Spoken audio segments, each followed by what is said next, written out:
Hi hello welcome back to my YouTube channel friends. ನಾನು ನಿಮಗೆ ಇವತ್ತು ತುಂಬ ಟೇಸ್ಟಿಯಾಗಿರುವಂತಹ ಹಾಗೆ ರುಚಿಯಾದಂತಹ ಕಡಿಮೆ ಸಮಯದಲ್ಲಿ ಬೇಗನೆ ಮಾಡ್ಕೋಬಹುದಾದಂತಹ ಚಿಕನ್ ಬಿರಿಯಾನಿ ಬಗ್ಗೆ ತಿಳಿಸ್ಕೊಡ್ತಿದ್ದೀನಿ. ಇದು ನಮ್ಮಮ್ಮ ಮಾಡುವಂತಹ ರೆಸಿಪಿ ನಮಗೆಲ್ಲ ತುಂಬ ಅಂದರೆ ತುಂಬಾ ಇಷ್ಟ ಆಗುತ್ತೆ. ನಿಮಗೂ ಇಷ್ಟ ಆಗ್ಬೋದು, ಒಮ್ಮೆ ಟ್ರೈ ಮಾಡಿ ಆಯಿತಾ. ಇಲ್ಲಿ ಅಮ್ಮ ಅರ್ಧ ಕೆ ಜಿ ಚಿಕನ್ಗೆ ಅರ್ಧ ಕೆ ಜಿ ಅಕ್ಕಿನ ಯೂಸ್ ಮಾಡ್ತಿದ್ದಾರೆ.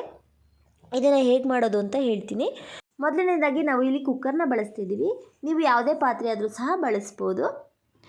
ಕುಕ್ಕರ್ನ ಇಟ್ಬಿಟ್ಟು ಅದಕ್ಕೆ ಸ್ವಲ್ಪ ಆಯಿಲ್ ಹಾಕಿ ಅದು ಸ್ವಲ್ಪ ಬಿಸಿ ಆದ ನಂತರ ಅದಕ್ಕೆ ಪಲಾವ್ ಎಲೆ, ಮೆಣಸು, ಲವಂಗ, ಕಸ್ತೂರಿ ಮೆಂತಿ, ಹಾಗೆಯೇ ಕಲ್ಲುವು, ನಕ್ಷತ್ರದ ಹೂವು, ಹೀಗೆ ಬಿರಿಯಾನಿಗೆ ಹಾಕುವಂತಹ ಎಲ್ಲ ಮಸಾಲೆಗಳನ್ನ ಹಾಕಿಬಿಟ್ಟು ಸ್ವಲ್ಪ ಕಲರ್ ಚೇಂಜ್ ಆಗೋವರೆಗೂ ಫ್ರೈ ಮಾಡಬೇಕು. ಅದು ಕಲರ್ ಚೇಂಜ್ ಆಗ್ತಿದೆ ಅಂತ ಗೊತ್ತಾದ ತಕ್ಷಣ ಅದಕ್ಕೆ ಈರುಳ್ಳಿನ ಹಾಕಬೇಕು. ನಾವು ಮುಂಚೆನೇ 5ರಿಂದ 6 ಈರುಳ್ಳಿನ ಕಟ್ ಮಾಡಿಟ್ಟಿದ್ವಿ. ಅದನ್ನು ಹಾಕ್ಬಿಟ್ಟು ಗೋಲ್ಡ್ ಕಲರ್ಗೆ ಬರೋವರೆಗೂ ಫ್ರೈ ಮಾಡಬೇಕು ಈರುಳ್ಳಿ. ನಿಮಗೆ ಈರುಳ್ಳಿ ಬೇಗ ಬಾಡಬೇಕು ಅನ್ನೋದಾದರೆ ಒಂದು ಟಿಪ್ಸ್ ಹೇಳ್ತೀನಿ. ಈರುಳ್ಳಿ ಒಟ್ಟಿಗೆ ಸ್ವಲ್ಪ ಉಪ್ಪಾಕಿ ಫ್ರೈ ಮಾಡೋದ್ರಿಂದ ಈರುಳ್ಳಿ ಸ್ವಲ್ಪ ಬೇಗನೆ ಬಾಡುತ್ತೆ. ನಾವು ಈರುಳ್ಳಿ ಒಟ್ಟಿಗೆ 5ರಿಂದ 6 ಮೆಣಸಿನ್ಕಾಯಿನ ಹಾಕ್ಕೊಂಡು ಫ್ರೈ ಮಾಡ್ಕೊತಾ ಇದ್ದೀವಿ ಫ್ರೆಂಡ್ಸ್. ಹಾಗೆಯೇ ನಿಮಗೆ ಬೇಗನೆ ಬಿರಿಯಾನಿ ಆಗಬೇಕು ಅಂದರೆ ಈಗ ಮಸಾಲೆ ತಯಾರಾಗೋಷ್ಟರೊಳಗೆ ನೀವು ಆ ಕಡೆ ನೀರನ್ನ ಇಟ್ಬಿಟ್ಟು ಬಿಸಿ ಮಾಡ್ಕೊಳ್ಳೋದ್ರಿಂದ ನಿಮಗೆ ಬೇಗನೆ ಬಿರಿಯಾನಿ ಆಗುತ್ತೆ. ಈಗ ನೀವು ನೋಡ್ತಿರ್ಬೋದು ಸ್ವಲ್ಪ ಈರುಳ್ಳಿ ಬಣ್ಣ ಚೇಂಜ್ ಆಗ್ತಾ ಇದೆ. ನೀವು ಗೋಲ್ಡ್ ಕಲರ್ಗೆ ಬರೋವರೆಗೂ ಫ್ರೈ ಮಾಡ್ಕೋಬೇಕು. ಯಾವುದೇ ರೀತಿ ಹಸಿ ಸ್ಮೆಲ್ ಇರಬಾರ್ದು. ಈಗ ಸ್ವಲ್ಪ ಚೇಂಜ್ ಆಗಿದೆ. ಈಗ ನಾವು ಇದಕ್ಕೆ ಟೊಮೊಟೊನ ಆ್ಯಡ್ ಮಾಡ್ತಿದ್ದೀವಿ. ಇಲ್ಲಿ ನಾವು ಮೀಡಿಯಮ್ ಸೈಜ್ದು 2 ಟೊಮೊಟೊನ ಬಳಸಿದ್ದೀವಿ.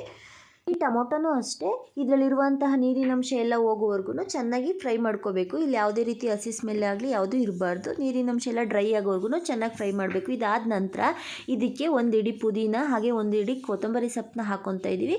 ಹಾಗೆ ನೀವು ಮೆಂತಿ ಸೊಪ್ಪು, ಹಸಿ ಮೆಂತಿ ಸೊಪ್ಪಿದ್ರೆ ಅದನ್ನು ಸಹ ಹಾಕೋಬೋದು. ನಮಗೆ ಇಲ್ಲಿ ಇಲ್ದಿರೋ ಕಾರಣ ಮುಂಚೆನೇ ಕಸ್ತೂರಿ ಮೆಂತ್ಯನ ಹಾಕಿದ್ವಿ. ಈಗೂ ಅಷ್ಟೇ ಈ ಹಸಿ ಸ್ಮೆಲ್ ಎಲ್ಲ ಹೋಗೋವರೆಗೂ ಸೊಪ್ಪನ್ನ ಚೆನ್ನಾಗಿ ಬಾಡಿಸ್ಕೋಬೇಕು. ಹೀಗೆ ಬಾಡಿಸ್ಕೊಳ್ಳೋದ್ರಿಂದ ನಿಮಗೆ ತುಂಬಾ ರುಚಿ ಸಿಗುತ್ತೆ. ಇದಕ್ಕೆ ನಾವು 2 ಟೇಬಲ್ ಸ್ಪೂನು ಶುಂಠಿ ಬೆಳ್ಳುಳ್ಳಿ ಪೇಸ್ಟ್ನು ಸಹ ಹಾಕ್ಕೊತಾ ಇದ್ದೀವಿ.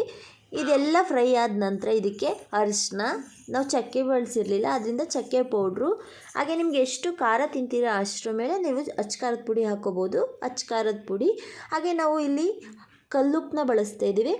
ಉಪ್ಪು ರುಚಿಗೆ ತಕ್ಕಷ್ಟು ಹಾಕ್ಕೊಂಡು ಇದಕ್ಕೆ ನಾವು ಬಿರಿಯಾನಿ ಮಸಾಲಾನ ಆ್ಯಡ್ ಮಾಡ್ಕೊತಾ ಇದ್ದೀವಿ.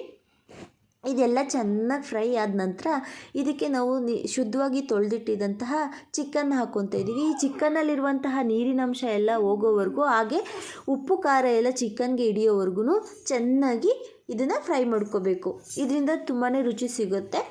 ಮಸಾಲೆ ಎಲ್ಲ ರೆಡಿಯಾದ ನಂತರ ಇದಕ್ಕೆ ನೀರನ್ನ ಆ್ಯಡ್ ಮಾಡ್ಕೊತಾ ಇದ್ದೀವಿ. ನೀವು 1 ಲೋಟ ಅಕ್ಕಿ ತಗೊಂಡ್ರೆ 2 ಲೋಟ ನೀರು ಹಾಕೋದ್ರಿಂದ ನಿಮಗೆ ಅಳತೆ ಸಿಗುತ್ತೆ. ನಿಮಗೆ ಮುಂಚೆನೇ ಅಳತೆ ಗೊತ್ತಿದ್ರೆ ನೀವು ಹಾಗೇನೆ ಹಾಕೋಬೋದು. ನಾವಿಲ್ಲಿ 2 ಕಪ್ ಅಕ್ಕಿ ತಗೊಂಡ್ರಿಂದ 4 ಕಪ್ ನೀರನ್ನ ಹಾಕ್ಕೊತಾ ಇದ್ದೀವಿ. ನಾವು ಇಲ್ಲಿ ಅಕ್ಕಿನ ಹಾಕ್ಕೊತಾ ಇದ್ದೀವಿ. ನಾವಿಲ್ಲಿ ಮುಂಚೆನೇ ಅಂದರೆ 15 ನಿಮಿಷ ಮುಂಚೆನೇ ಅಕ್ಕಿನ ನೆನೆಸಿಟ್ಟಿದ್ವಿ. ಆ ಅಕ್ಕಿನ ಹಾಕ್ಕೊತಾ ಇದ್ದೀವಿ. ಇದೆಲ್ಲ ಆದ ನಂತರ ಇದಕ್ಕೆ 1 ನಿಂಬೆಹಣ್ಣು ಹಾಕ್ಕೊತಾ ಇದ್ದೀವಿ. ನಿಂಬೆಹಣ್ಣು ಹಾಕೋದ್ರಿಂದ ಟೇಸ್ಟು ತುಂಬಾ ಚೆನ್ನಾಗಿ ಬರುತ್ತೆ. ನಿಂಬೆಹಣ್ಣು ಹಾಗೆ ಮೊಸರನ್ನು ಸಹ ಹಾಕೋಬೋದು. ಇದಾದಮೇಲೆ ತುಪ್ಪನ ಹಾಕ್ಕೊತಾ ಇದ್ದೀವಿ. ತುಪ್ಪ ಹಾಕೋದ್ರಿಂದ ಬಿರಿಯಾನಿಗೆ ಟೇಸ್ಟು ತುಂಬಾ ಚೆನ್ನಾಗಿರುತ್ತೆ. ತುಪ್ಪ ಹಾಕ್ಕೋಬೇಕು. ಹಾಗೆ ಅನ್ನನೂ ಸಹ ಅಂಟಂಟಾಗಲ್ಲ, ಉದ್ರುದ್ರಾಗಿ ಬರುತ್ತೆ ಲಾಸ್ಟಿಗೆ ತುಪ್ಪನ ಹಾಕೋದ್ರಿಂದ. ಇಲ್ಲಿ ನಾವು ಬಿರಿಯಾನಿಗೆ 2 ವಿಜಲ್ನ ಹಾಕಿಸ್ತೀವಿ. ನೀವು ಸಹ ಒಮ್ಮೆ ಟ್ರೈ ಮಾಡಿ ಫ್ರೆಂಡ್ಸ್. ತುಂಬ ಅಂದರೆ ತುಂಬಾ ಚೆನ್ನಾಗಿರುತ್ತೆ. ನಮ್ಮಮ್ಮ ಮಾಡುವಂತಹ ರೆಸಿಪಿ ನಮಗಂತೂ ತುಂಬಾ ಇಷ್ಟ ಆಗುತ್ತೆ. ನೀವು ಮನೆಯಲ್ಲೇ ಒಮ್ಮೆ ಟ್ರೈ ಮಾಡಿ ನೋಡಿ. ಬಿರಿಯಾನಿ ತುಂಬಾ ಟೇಸ್ಟಿಯಾಗಿದೆ. Thank you.